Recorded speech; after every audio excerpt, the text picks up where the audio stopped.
speaking of taking over the system or fortifying the system to preserve what you have, which is what you're describing, you ran for Congress twice. What did you learn from that? What did I learn? You know, one, it's something I would recommend people do.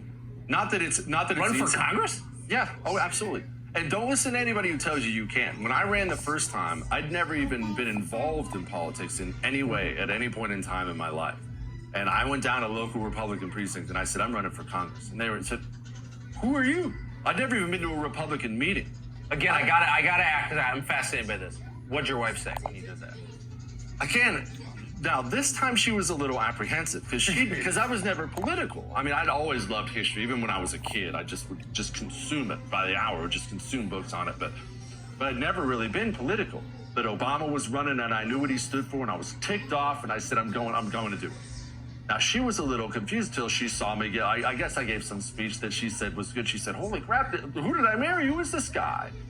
So, but here's the problem is. Right now, there is some 40-year-old woman, some 50-year-old man watching me, and they're saying I could never do it. I'm not qualified. I don't have the education. I'm not smart enough. I don't like speaking in front of people. Screw that. Go run. And you're going to have 1,000,001 people when you do it who tell you shouldn't, and that's not the right thing to do. Wait your turn. It's always wait your turn. There's always some state senator backed by the National Republican Party, which already tells you he's a scumbag, backed by the National Republican Party. It's definitely Senator so-and-so's time. Screw him. What's he? They threw one of these guys in against me, one of these state senators. I kicked his rear end. Screw him. The people are hungry now for real. They're hungrier now for real than ever. And it doesn't have to be Congress. I mean, it can be, but run for state house, run for city council, school board, go. These people have occupied these positions, and that's our advantage. They've gotten fat and happy on these school boards, all these scumbag communists have, and they're used to running unopposed and whatnot. Occupy these things with a bunch of housewives who are mad about critical race theory. Go, take over. And don't take over, and this is a problem we make, Tucker. Don't take over and say to yourself, nice, we'll get politics out of it now. No. Politics is in it, and it will always be in it. People are not taught by robots. People are taught by teachers. Go make sure your values are being taught. Go make sure we're raising a generation of patriots, or we're screwed anyway. Make sure your values are taught. Are we self-confident enough to say something like that? We better be.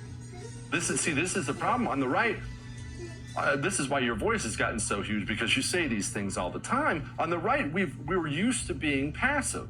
And a lot of that's because, like we talked about earlier, the live and let live thing. Yeah. And a lot of that also is the right is more Christian-based than the left, without question. And so that whole, it's okay, I want to be nice, and it's my pastor. I just have to attend to what white people need to know concert. No. You get up and preach against communism from the pulpit, because the communists will line you up and shoot you in the back of the head and everyone in your congregation if they finally take power. So you be a man and go do it. But it's hard to explain that to people because it's such a mindset change from where we've been. But that's the fight we're in.